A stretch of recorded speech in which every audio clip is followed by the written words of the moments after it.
Welcome to the Driven Moms Answering Adversity interview series, stories of success through setbacks from Mom Elevated. Together, we can shine a light on how normal challenges and struggles are, along with how we can overcome and rise above them. And I forgot to ask, but today we have Alicia, Alicia, Alicia. Alicia with us to share her story. I should have asked before we got started, Ah, but I am super excited to get started. So, do you want to just maybe share a little bit about your story and get us going? sure. I am Alicia James. I am a divorced mom of three. I own and run a couple of businesses.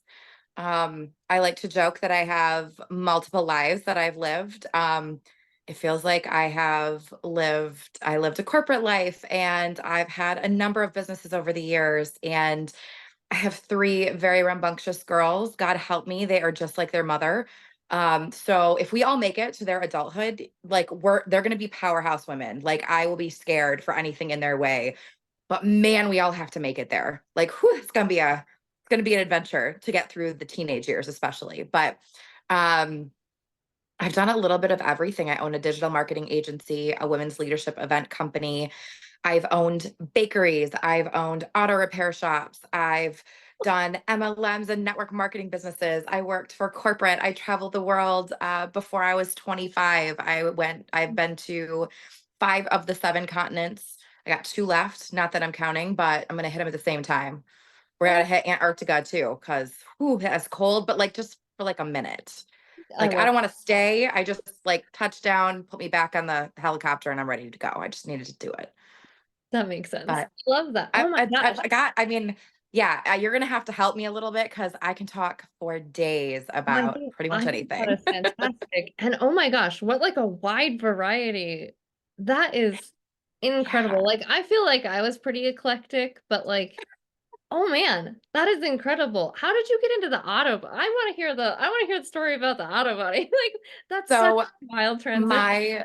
my kid's dad, is a brilliant mechanic. So he's one of those people that I think he's like the car whisperer. And he just like he can just like talk to it or whisper to it or it speaks to him. I don't really know.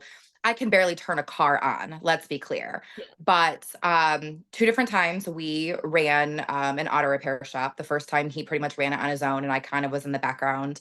The second time we had a much larger size business. So I kind of helped run the marketing and the front end side of things. And he did all the car whispering brilliance that he does. So I co-owned it, but I know the names of car parts, some of them, and some of them I can even point to. But ask me to fix anything and I'm out. That is incredible. I love that story. Okay. And you said you had three kiddos. How old are they? When did you get started? How old were they when you got started in the online and digital like entrepreneurship? I actually started because I had kids. So I was working in a corporate job, which I loved. It allowed me to travel. It took me all around the world. I had all these grand plans that I was going to be a CMO by the time I was 40. Like this was the plan. I was going to hire the nannies and hire the house cleaners and climb the corporate ladder and retire early and I don't know, go into speaking or politics, or I'd figure out that next life later, right? That was the plan. Yeah. And then I got pregnant with my oldest and I was 25 and I just I got put on bed rest. It was really a scary situation for me. And I had an amazing boss at the time. And this was like obviously pre 2020. So working from home was like a huge privilege. And my boss was like, I do not want you to give up your maternity leave to be on bed rest. So I want you to work from home for the 8 weeks that you can literally only get up to shower and grab a snack and go lay down. That's it. It's all you can do. So I worked from home, which was amazing. Except my 8-hour day job, I could do in four and then take a nap and watch some Law and Order, grab a snack, take a quick shower, go back to like my laying position while, my kid's dad came and he was bringing me slushies and like it was great. But then I had her and it was a healthy baby girl. And then I had to go back to work. And they wanted me to go sit in a cubicle for 8 hours a day and put my kid in daycare. And I had all this time and I was all of a sudden in this totally different mindset of why would I go sit and want to let somebody else raise my daughter when I know I can do this better and faster and from home and not have to accidentally drop an F bomb in a corporate meeting. Cause Right. that, I mean, that happens with me sometimes. It pops out and I'm as shocked as anybody sometimes the things that come out of my mouth. So I quit and I took 2/3 of our income and all of our insurance. And I'm like, hey, I'm gonna go stay at home. And it was it was really terrifying. But as soon as I put in my notice, I had people coming out to me going, but you can't leave because we don't have anybody who can do what you do or has the connections that you do. So would you consider for a short term being a consultant where, you can work around your schedule and around being a mom, but we just can't have you go yet. So I created a marketing and a market research agency. And over the last 10 years, in fact, this is the 10th year that I've had this business. Um, it has morphed and changed from, doing market research at 3 o'clock in the morning with Australia to now I'm helping small businesses in my own backyard to harness social media and digital marketing and websites and kind of nudging them into best practices for business. And it's allowed me to do a lot of things like own a bakery and own an auto repair business and dip my toe into MLMs and network marketing and continue to build my agency and grow that skill set. So, I mean, it's been a long journey. But really I have been an entrepreneur since my kids were born. They've only known me being accessible and having a business on the side and, you know, hey, mom can't come do this with you right this second because I've got to do a conference call, or I will bribe you with every single pack of fruit snacks you can eat if I can do this 15-minute meeting.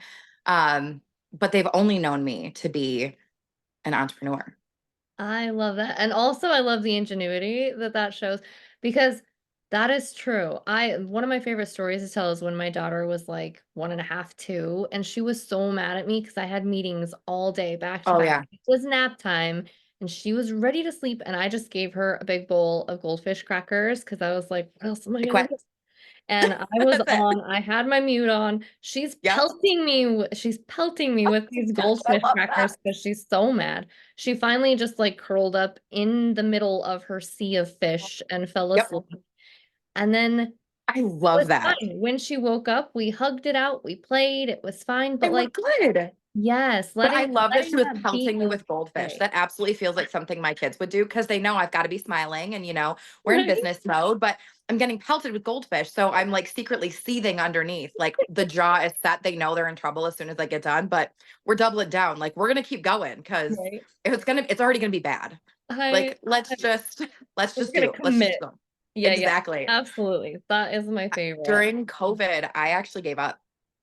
So it was like I would schedule a meeting that I had to have, right? I couldn't get away from it. And obviously everybody's home and we're all trying to virtual school. And I think I cried behind my kitchen island every single day for like 2 months, trying to virtual school 3 kids and work and do all the things. Yeah. And I just started introducing them. Like I would let them come say hi. We had the first 5 minutes of every meeting was my kids saying hi and asking who they were and what they were doing. And then they'd go off and play because it's not interesting when I let them in. Right, right. Then they're like, So I "I'm over just it." it was they have to say hi and then they go off and do their own thing and they don't care anymore. So yeah, I by the love end it was I actually warned people like if you jump on a conference call with me, my kids will say hi and then they'll go away. But I yeah, quit. I don't work with people anymore who don't like everybody knows my kids at this point in time because they will pop Exactly. in even when I do lives and live trainings and stuff. Yeah. I'm pretty sure yesterday, if anybody pays close enough attention, they can hear my daughter say, "I think I have to go poop." And I was like, "Oh, great. Okay, bye." You're like awesome. Thank you for sharing with Yeah. everybody who's Yeah. here. I Yep. appreciate you see that I'm training and you're okay. Thank you for the Oh, I'm announcement. But I love that so much. That's so authentic and raw. Like that is the reality of what we go through every day. And I think that's a beautiful way to yeah. transition into that. So with that then, what adversity, what challenge do you think was the biggest along that road from the transition from Ooh. corporate to find like to just going for it and then being able to allow yourself to dabble in all the other things while you're going through those Yeah. challenges? What is the biggest adversity you answered and how did you answer it? Ooh. Yeah. That's tough because I mean, I feel like adversity comes in waves. It's sort of like everything is smooth and then everything gets hard. It's like a constant flow of crazy around me, honestly. Um I think the hardest part, the biggest, speaking of background noise, a dog shaking off, only hasn't moved in hours. Of course. Only when we're on a conference call. He's filling in when the kids are at school. I love it. Um so I think oh man, I guess honestly, it would have to be the most recent one. I was a stay-at-home mom, but I was doing multiple things at a time. So I would have like our auto repair business, but I still had Flamingo Consulting and I was still trying to build that. And it was sort of like the afterthought. But as my kids got older and started being in school more time, I would pick up more activities, pick up more jobs, bring on a team. Now got a team of I think 5. And Okay. so we're all working kind of remotely and it was amazing. But at some point, my marriage was crumbling and I filed for divorce and moved out on my own. And for 10 years, I was not the primary breadwinner. And so I had to take what was kind of a nooks and crannies business. Now it was producing and it was doing well, Yeah. but I had never had to actually lean on it because I had somebody else working and Right. I had a partner side by side. And it was really moving from, hey, I want to do it this way because I feel like emotionally this is right, to holy crap, this thing has to actually like produce money because shockingly, I have to pay a mortgage or I have to pay Yeah. rent or I have to buy food and there is no backup plan anymore. Yeah. So I think that was probably the biggest, scariest step was one, deciding that I needed to take that step, that it was time to kind of end that period and Yeah. that really hard ending and moving out on my own and having to be completely self-sufficient. Um, I think, I mean, as moms, especially, we carry a lot of weight. And this was a huge step into, okay, well, now I've got like all the weight of the world on my shoulders, but like now I'm throwing on other planets worth of. Can I swear on this podcast? I Yeah. probably should. No, you're Okay, fine. perfect. Well, I'm like, oh shoot, can I say that word? Yeah. You're It's like I'm starting to pull in other shit that I have never had to carry at the same time. So I'm trying to be a mom with kids that are, they're struggling because this transition is hard and try to figure out how to manage co-parenting and being divorced yeah. and dear God, dipping my toe into the dating world for the first time in pretty much ever because I had been with my significant other since I was 15. Oh my So gosh. I had never dated before. God help me, that was a train wreck. Oof. Um, to, buying my first house by myself and just the fear that comes along with like, if clients don't pay me on time, I can't pay my team and my Right. team has to get paid before me. Yeah. And I think this just anxiety and fear um, was pretty much like the last year and a half of my life of just carrying that strain all the time that I never had to worry about. So Yeah. as much as I would love to say, like, I'm totally on the other side, we're doing great. We're doing well, but it's still that constant panic of like, there's nothing underneath me. Yeah. We're walking the tightrope in the circus now, and there is no net. I love that. That's a great analogy. Yeah. And That's and now everybody's watching too, because I'm like, oh yeah, no, I'm good, I'm fine. And as I'm shaking and my feet are like wobbling, but I got everybody watching now. Like, oh, okay, yeah. this is it's That gonna be makes fun. right. Yeah, because then everything is scrutinized and everything's under a Yeah. microscope, and you have to, Or yeah. even if it's Mhm. not, I feel like we feel like it is. Yes. Like, I very carefully post things on social media. I try to be the perfect example of shining success and great parenting. And I feel like a fraud 99% of the time because I'm Right. clearly screwing everybody up. But just carrying that like that perfectionist belief, ooh, that is exhausting. Yeah. And you think everybody's watching when you actually post. In reality, I think what, like 5 people saw a post that I made? 5 Right. or commented on it. Like nobody actually is paying attention. Nobody cares. Yeah. If they really want to go trolling, if you really want to, virtually stalk somebody, you can. But for the most part, man, they're not looking. Yeah. Yes. And we will pick out one word and be like, man, that was the wrong choice of, but I Oh mean, yeah.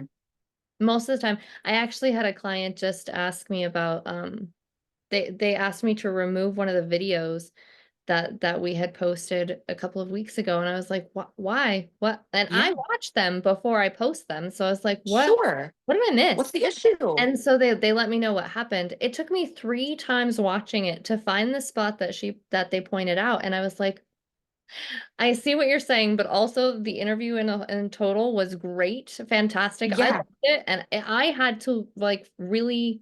You had to point it out to me before I actually noticed, which is a testament to how great that video actually was, but also Right. like how minute, how we focus on something so Yeah. little, and it may not be that big of a deal.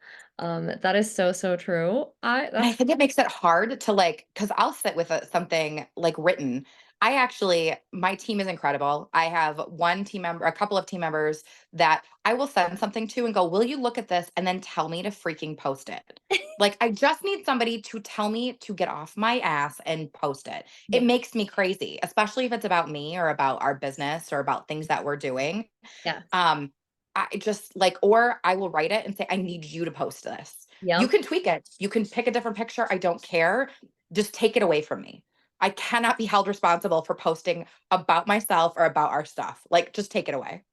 But that's a really important aspect actually that you mentioned that I think is really important for us to know. What is it that is holding us back? What do we Mm. need in place to help keep us accountable and like get us out of that space? Like for you to say, "Hey, I need you to tell me this." Yeah.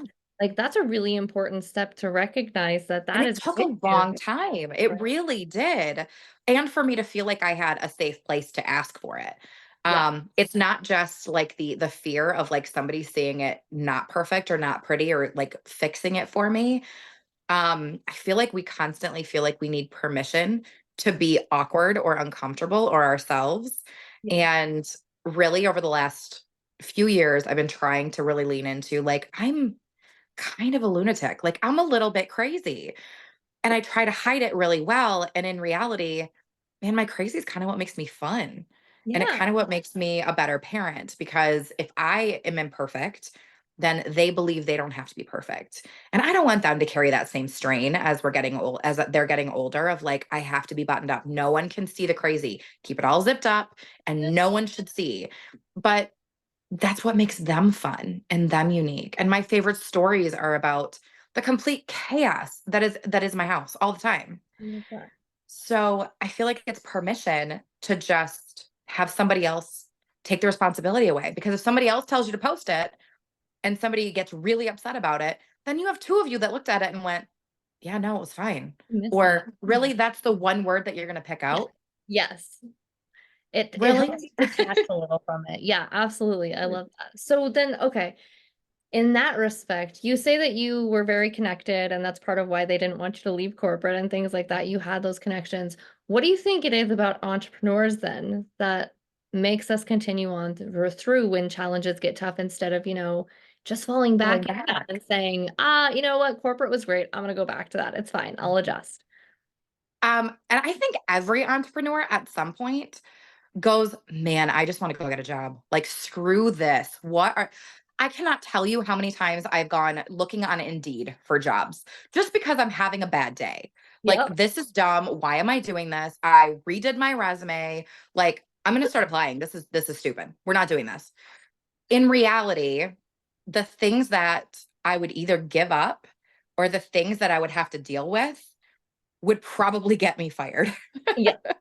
So, I mean, especially in the last year and a half, being able to pick up my kids from school, being able to be there if somebody is sick, being able to fill in if, even if they're with their dad, that me being able to be available if needed, um, was really important. And I wanted to be accessible because I know this was a hard transition.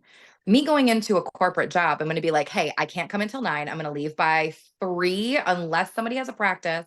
Then I'm going to leave at like 2:30. And no, I'm not going to plug in until probably 9:30 at night. And there may be a glass of wine in my hand if you try to call me that night. Right. That interview is going to end right there. Like, we just know.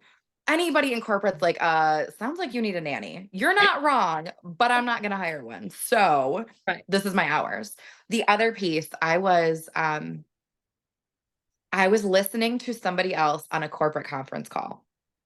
This was only like a week ago. And listening to it made me violently angry because they talked about nothing. It was half an hour of what could have been done in an email. And I'm furious. Like I'm pacing, I'm raging that like there's nothing happening in this meeting. And they got done and there was no takeaway. And there was no like, okay, what is everybody going to go out and do before the next conference call that we have in 3 days? I had to leave the room. I could not stand the wasted time and energy. I'm like, what could half an hour of you could have done literally anything else. And you could have sent this in an email, which means if I'm in a boardroom and I have to listen to this exact meeting and not on a Zoom call, I'm probably going to start flipping tables and throwing chairs. Like I'm not made for it anymore. I got really comfortable with doing things the way I like them and the way I want. I think it would have been easier for me to go back 2 to 3 years into being on my own and building my own business. I had a huge safety net and I had a huge support system in launching my business. And I think it's what has allowed me to be where I am right now. But for me to go back now, oh, I would be escorted out by security if I made it through the application process and saying, I'm not coming in until 9 and I'm leaving by 3 and there's wine included in lunch, right? Right. Like I'm Yeah. not made for it anymore. I got really comfortable with kind of being the way I am and doing what I want. And man, I really like yoga pants. Like, why would I want to wear real clothes? Who Yeah. does this? Even a remote position, I feel like I would lose my mind. Mhm. And every once in a while, I think we have to be reminded of that. So, listening to this conference call, like, okay, cannot go get a real job, like a real job. I can't do it because I know I can't do that. Or applying for these positions and like, it's remote and it's salaried, but we expect like 30% travel. I'm like, yeah, I'm out. Sorry. That's really funny. Uh, I was also reading one the other day because I also look for Don't, that I mean, don't we just, random. it's just, any entrepreneur who says they don't randomly look, I think They're they're probably lying. lying. Yeah, Or you guys are really good medication. And guys, I need to know what it is. exactly. But What yeah, anti-anxiety med are you on? Just out of curiosity. And the dosage, please. please share. But yeah, no, I was looking at one the other day, and it sounded great up until like it said, and once a month you need to come in and travel to here and have a meeting, and I was like, no, I'm not stuck. Yeah. Why would you need We're why? like, hey, I want to give you, it's a salaried position. It's completely remote and you make $25 an hour. And we just laugh and Yeah, laugh. I'm like, there is no way. yeah. There's absolutely no way. I think the same thing. And also I'm the primary caregiver, and my husband not only travels, but he's for the last 5 years worked out of state. He comes home Yeah. once a weekend if we're lucky, out of a whole entire month. And so we're working on getting him home. That's a whole other thing. But having him gone so much, like I think there's no way anybody would hire me because I would get fired in a week because there would be Yes, so many emergencies that would pop up that I don't know exactly. how to handle. I'm like, this And is that's the one week that everything would go sideways and somebody's getting absolutely strep and there's a random outbreak or a snow day in the middle of August. And in like, a rash we can't everything figure would fall out. apart. Yeah. Yes, Somebody's got absolutely. a fever and we can't figure out why, and somebody Yeah. just sneezed on somebody else, so it's coming down the pipe. Like it's just there's no way. It's so funny. I love that. That is a great takeaway though, is like you have to remind yourself every now and then because we do love what we do. Man, it gets Yes. difficult sometimes, and that is for sure what makes us continue is the reminder of what we would lose. I think that's And I think connecting with other people who are in the same boat. So sometimes it's solidarity, right? Like we can talk about how we would get fired in a week. yeah. And I think the only way you can have that conversation is with somebody else. And in being an entrepreneur, we're so focused on what we have in front of us, we forget to look around us. And it can be really isolating. it's one of the few things that I do feel like I miss is that constant human interaction because I'm working from my couch or Yep. my team is all remote. So we're chatting, but it's not the same. Yes. Or like the only person I'm talking to throughout the day is my dog. He does not answer when I ask him a question. Unless you answer for So him. I I mean, that obviously is how the conversation goes, right? But it's really just, I think we have to connect with other people. So we have that, not only the person who can be like, yeah, I'm in the mud with you. Like, this sucks. This is hard. I looked at this job. Did you look at this one? Hey, let me send you this Indeed listing for something I think you'd be good at. If you do want to quit, because girl, I see it. But also somebody to go, okay, but like, it's 3 o'clock in the afternoon and you get to go pick up your kids. Yes. Like, somebody to kind of give you the reality check and be like, but like, could you really do this if you went back and worked for somebody else? Right. Absolutely. I think that's huge. With that, then, what overall takeaway or lesson do you think other mompreneurs would be able to use specifically from your experience? I think the biggest thing I've learned is that nothing stays the same. Mhm. So the hard season, it will end. It also means that the good season will end and to prepare and be ahead of things and, recognize the signs of burnout because dear God, I have been in burnout more times than I care to admit. And my plan up until recently was just kind of to run into it. Like you just kind of hit the wall and then you take like way too long to recover and then you do it again. Yeah, definition of insanity right there. But I think it's that there's no that nothing is permanent. So whether that's, people around you, the community you build, the life stage that you're in, so it's okay to kind of sit in the mud for a minute and just be like, "Oh, this sucks. This is terrible." But you also have to celebrate the hell out of those great seasons because it isn't permanent. Yeah. Um, I feel like as a mom, that's always true. You think you've got a handle on everything, and then all of a sudden somebody does a sleep regression or somebody starts at a new school or anything happens. I've ran my business, like I said, for 10 years. I jokingly say I've actually run the same business 5 different ways for 10 years because every single iteration of Flamingo Consulting has been drastically different because digital marketing changes so much every couple of years. So it's sort of like I've had 5 businesses with the same name. We just kind of keep reviving it in a different way. And I think that's the hardest part is it's going to end, but you have to look forward to the ending of the bad periods, but also celebrate when it's really good because there is going to be a point where it's going to dip back down. Ah, I love that. I might have to write this down. No, I Maybe on a love mirror that you look at every day, or if you're like me, yeah. post-it notes everywhere. Oh, everywhere. Absolutely. Sometimes they're lists, sometimes it's just like, good words and nice things that you say about yourself, your Yeah. mantras. Yep. The last person that I interviewed actually had a bunch of sticky notes, and I had to ask them about it because I was curious what it was. And they had, because I've seen where people write down like the potential clients they want to work with and they keep track of them. Yeah. This was every person that signed on it in some way. She kept track of it and made a beautiful little list on the wall so that Oh, she I was love celebrating that. them. And right? I was like, that's genius and a great way for her to celebrate those great moments, but remind her Yeah. that she's still growing and these are people she's impacted in a positive way. And I think Yes. that's so wonderful because that is true. It's an ebb and flow, and there are going to be dips and valleys and the high hills. And And it's that those little things too that just whatever you need to get through that season is what yes, you have to do. If it's a post-it note wall of every single client you've ever worked with, just so you can feel the impact and the ripples of what you've created, here for that. Sometimes it's taking yourself out to dinner. I got to take my team out to our favorite restaurant, best in West Michigan, and I got to take everybody out with their significant others and have a 7 course meal by the best chef in West Michigan. Like it's incredible. I sat at the end of the table and went, "Oh my god, I made this. This was an accident. This was not the plan." Like, and to see how much impact at the table I had was just, oh, I I went got home and cried. Like, it I was a got big moment. goosebumps. That's beautiful, right? Oh, it was fantastic. Amazing. I think that's So, great. it's how do you celebrate the great things, but knowing that it's not always gonna be bad too. Yeah. And having, I think surrounding yourself with people who help make the times that are bad a little bit better because then you Yes. do it.